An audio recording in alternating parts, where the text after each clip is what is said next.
자, 이번 영상은 신고자 보호 및 포상금입니다. 법식 사조입니다. 자, 이거는 예를 들면 테러를 신고하는 사람 또는 범인 검거를 하는데 제보하거나 검거를 한 사람 또는 그 친족은 당연히 국가가 보호해줘야 되겠죠. 너무나 당연한 겁니다. 우리 일반 범죄를 신고한 사람도 신변보호 요청을 요청하면 경찰이 신변보호를 해주죠. 그럼 경찰은 게 국가가 하는 거예요. 이건 국가의 의무를 규정하는 것입니다. 1항은. 그 다음 2항은 관계기관장은 테러에 가담 지원한 사람을 신고하거나 체포한 사람에 대해서 포상금을 지급할 수 있다. 우리 예를 들면 일반 범죄자, 살인범 신고한 사람, 제보한 사람, 체포한 사람 신고 포상금 주죠? 그거 똑같습니다.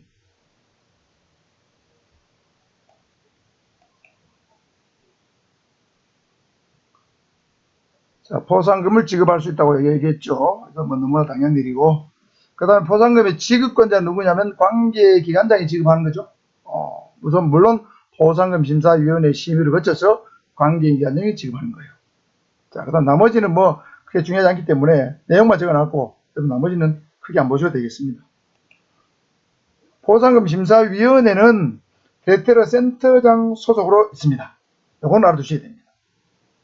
그 다음에 심사위원회는 위원장 1명과 위원 8명으로 구성이 되고, 위원장은 대테러 센터 소속의 고위공무원단 소속 일반직, 특정직, 별정직 공무원으로 위원장을 임명을 하고, 위원은 역시 관계기관 소속 4급 상당 공무원으로 중에서 관계기관장이 지명하는 사람이 된다.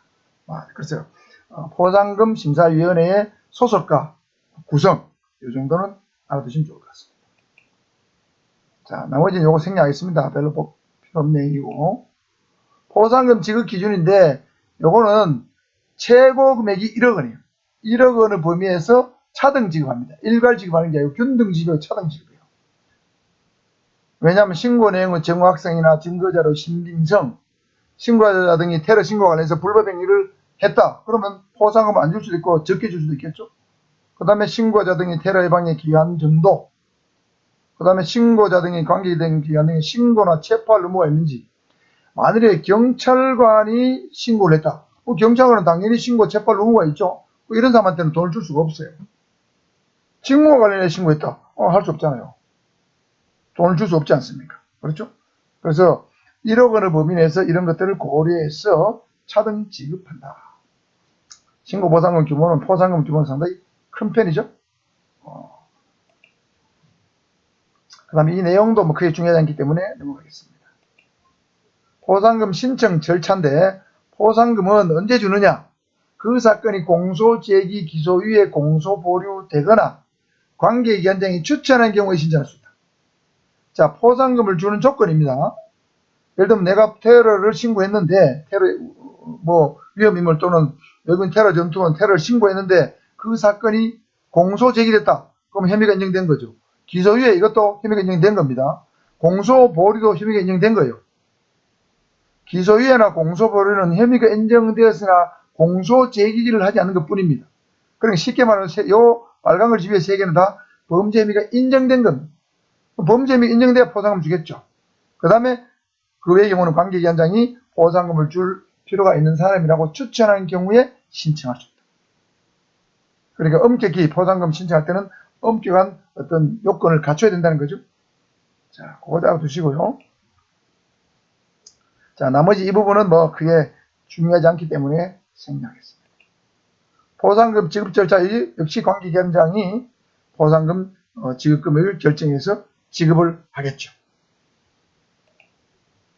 자, 포상금 지급 취소 및 반환인데, 포상금을 지급했다가 지급 결정을 취소하는 경우가 있을 수 있습니다. 아주 드문 경우지만 이 빨간 글씨의 사유가 있을 때는 포상금 지급 결정을 취소해야 됩니다.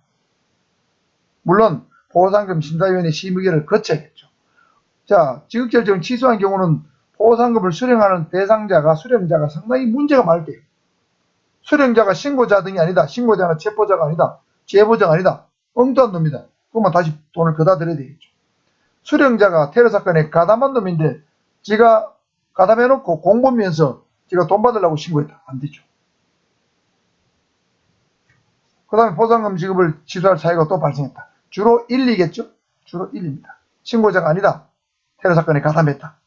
이건 당연히 취소를 하고 이미 지급한 돈에 대해서는 환수 조치를 해야 되겠죠. 자, 이상이 이제 테러 관련 포상금 규정이고 다음은 테러 피해의 지원입니다. 테러 피해 법 15조입니다. 뭐 이것도 크게 중요한 내용은 아니에요. 테러로 인해서 신체 재산상의 피해를 입은 국민은 관계기관에 즉시 신고해야 된다. 이런 건 보통의 경우는 여러분 뭐 강도, 강간, 절도 당했다 해서 신고 의무는 없죠. 그런데 테러의 경우는 국민이 피해를 입으면 신고하도록 신고가 의무화되어 있어요. 다만 인질 등 부득이한 사유로 신고할 수 없을 때에는 법률관계, 계약관계에 보호무가 있는 사람의 일을 알게 된 때는 즉시 신고해야 된다. 내 아들이 테러범한테 인질로 잡혀있다. 그러면 신고할 수 없지 않습니까? 그런 경우에 만일에 보호무 있는 사람, 예를 들면 부모죠. 부모가 일을 알게 될 때는 신고해야 된다는 거죠. 그 다음에 국가나 자치단체는 피해를 입은 사람에 대해서 치료 및 복구에 필요한 비용의 전부나 일부를 당연히 지원할 수 있다. 테러 피해자에 대해서 국가가 지원해 준 제도 또는 자치단체가 지원할 수 있는 근거를 만들어 두고 있습니다. 다만 여건법에 따른 외교부 장관의 허가를 받지 않고 방문 체류가 금지된 국가나 지역을 방문 체류한 사람에 대해서는 비용을 안 줄 수 있다. 가지 말았겠는데 갔으니까. 그죠? 안 되겠죠? 예를 들면 우리나라에서 가끔 가다 보면은 외국 여행을 가지 말라고 지정해서 공포한 나라들이 있어요. 그런데 갔다가 테러 피해를 입었다. 그때는 지원을 못 받습니다. 이건 자기 과실이니까. 자, 테러 피해 지원에 대해서 세부적인 내용을 살펴보면 국가나 자치단체가 주는 돈은 신체 피해에 대한 치료비, 재산 피해에 대한 복구입니다. 즉 치료비하고 복구비입니다. 자, 그러면 치료비는 뭐냐면 당연히 신체 부상 후유증뿐만 아니고 정신적 피해나 심리적 피해에 대한 치료를 준다는 거죠. 정신적 심리적 피해를 보통 위자료라고 불러요. 예를 들면 내가 피해를 입은 신체 진단이 10주가 났다. 눈이 실명됐다. 그럼 치료를 주면서 그걸로 인해서 어떤 트라우마가 생겼다. 그러면 정신적 심리적 피해죠. 여기에 대한 치료를 준다는 거죠. 재산 피해 복구비는 당연히 대책위원회에서 국가테러대책위원회가 정한 기준에 있어 줍니다.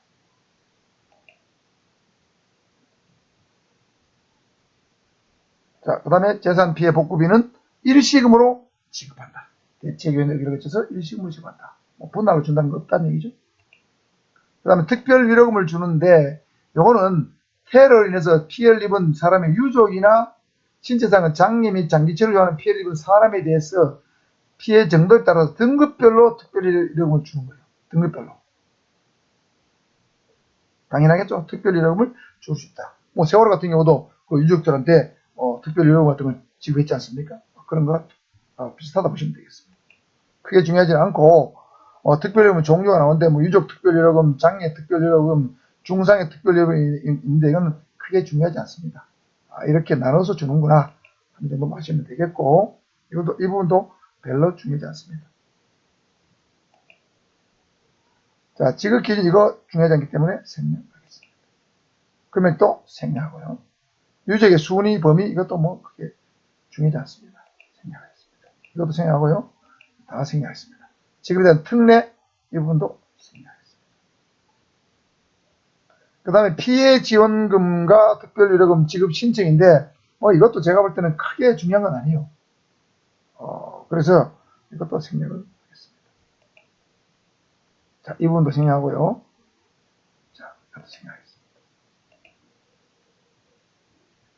자, 이 부분도 생략하고요.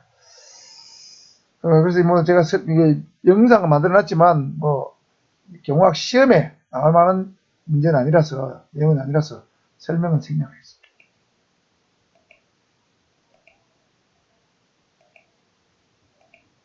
자, 여기까지 해서 테러 피해에 대한 지원에 대해까지 한번 그러니까 신고자 포상금, 테러 피해 지원, 위로금, 특별위로금 이런 것들에 대해서 살펴봤는데 내용상으로 크게 중요한 내용은 아닙니다. 약간의 개괄적인 내용은 조금 알고 계시면 별로 문제가 없을 걸로 보여집니다. 그래도 더 중요한 거는 여기서부터입니다. 테러단체 구성체 관련 범죄입니다. 테러단체에 관련된 여러가지 범죄를 신설했죠. 테러방지법에 이 부분이 굉장히 중요합니다. 이 부분은 다른 영상